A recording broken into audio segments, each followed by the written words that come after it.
Fala galera, aqui é o professor de Física Thiago Lima, depois de um bom tempo sem mandar vídeos aqui para o YouTube, mas estou voltando.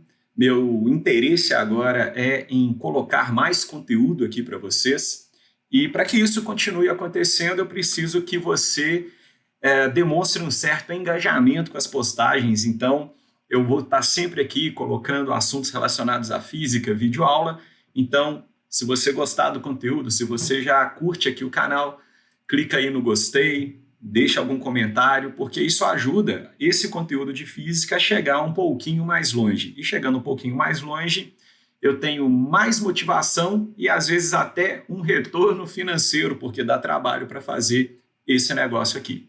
Eu queria tratar com vocês de um assunto bem interessante a respeito das leis de Newton. Eu quero mostrar para você que, apesar de ser uma pergunta simples, muita gente erra. Justamente porque a gente pensa igual um cara lá no século 3, século 4 antes de Cristo. Então, olha só. Imagine que eu te dou essa figura, essa bola, né? O cara fotografou essa bola no ar. Você seria capaz de dizer para onde que essa bola está indo? Pensa um pouquinho aí. Não, né? Ela pode estar indo para cima, ela pode estar indo para baixo, para o lado, para o outro, enfim. Apenas com essa imagem é impossível você falar para onde que essa bola está indo.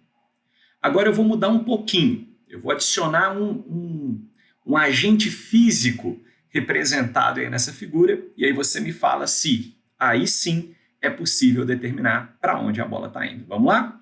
E agora?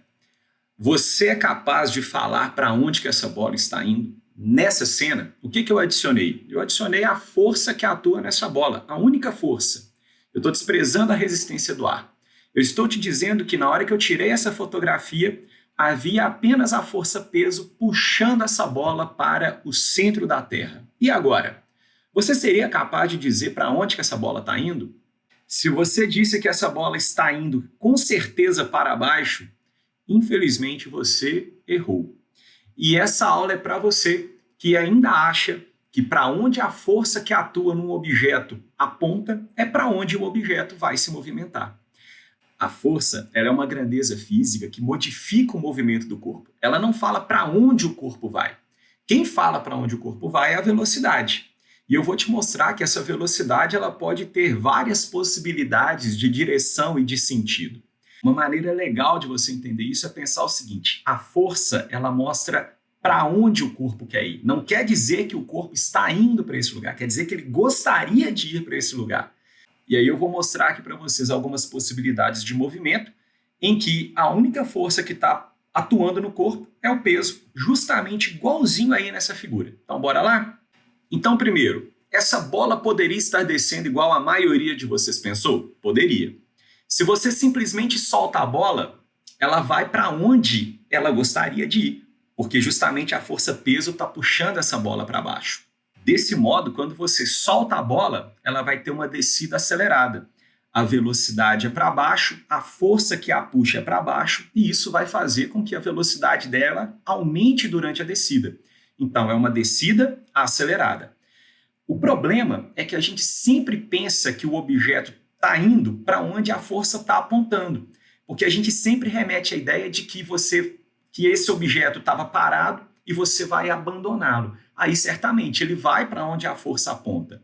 Mas a gente vai ver agora situações em que a velocidade e a força não estão apontando para o mesmo sentido. Olha aí uma situação em que força e velocidade não estão apontando no mesmo sentido. Galera, o movimento do corpo não depende apenas de para onde a força está apontando. O movimento do corpo, ele depende de todo o histórico que antecede a cena que a gente está vendo. Então, por exemplo, nessa situação, alguém pegou essa bola de futebol e jogou ela para cima. Depois que essa bola saiu da mão da pessoa, a força que a mão faz nessa bola não está mais atuando sobre ela. E ela continua indo para cima por causa de uma propriedade que a gente chama de inércia. Se você colocou essa bola em movimento para cima, ela tende a continuar indo para cima em movimento retilíneo uniforme. Mas, como a força-peso puxa ela para baixo, à medida que ela sobe, a velocidade vai diminuindo até que ela atinge a altura máxima, onde ela alcança o repouso num determinado momento para inverter o movimento e começar a descer. Então, veja bem, Essa bola, ela gostaria de estar indo para baixo, afinal a força-peso está puxando ela para baixo. Porém, previamente, ela foi lançada para cima. Então, primeiro é preciso que esse vetor velocidade diminua, chegue no valor zero, para depois ela ir para onde ela gostaria de ir, descer acelerado. Galera, a gente pode brincar da seguinte ideia. Quando um corpo vai para onde ele não quer ir, ele é o quê? Ele é bobo, ele é retardado. Então, esse movimento de subida da bola é um movimento desacelerado, também conhecido como movimento retardado, porque o movimento aponta para um sentido, a velocidade aponta para cima, mas em contrapartida, a força resultante sobre a bola, a força-peso, está apontando para baixo. Bacana, né? E para fechar essa gama de exemplos que eu trouxe para vocês, em que eu tenho como objetivo mostrar que força e velocidade são independentes, em que o vetor força pode apontar para qualquer lado e a velocidade pode estar apontando para outro lado completamente diferente, eu trouxe aqui o lançamento oblíquo. Imagina que essa bola ela foi lançada de maneira em que inicialmente ela saiu com um vetor velocidade na diagonal, ela vai descrever uma parábola. Galera, o vetor velocidade ele é tangente à trajetória. Então, o que vai acontecer com esse vetor velocidade? Ele vai mudando de direção. Ele vai fazer isso aqui, ó. Ele começa assim, e aí, à medida que ele vai fazendo essa trajetória parabólica, o vetor velocidade vai tomando essa configuração aí da figura. E veja o vetor força resultante, o vetor força-peso, está sempre apontando para baixo. Essa força-peso, ela modifica a velocidade. É a força-peso que pega esse vetor velocidade, ó, e vai mudando a direção dele e também vai mudando o módulo desse vetor velocidade.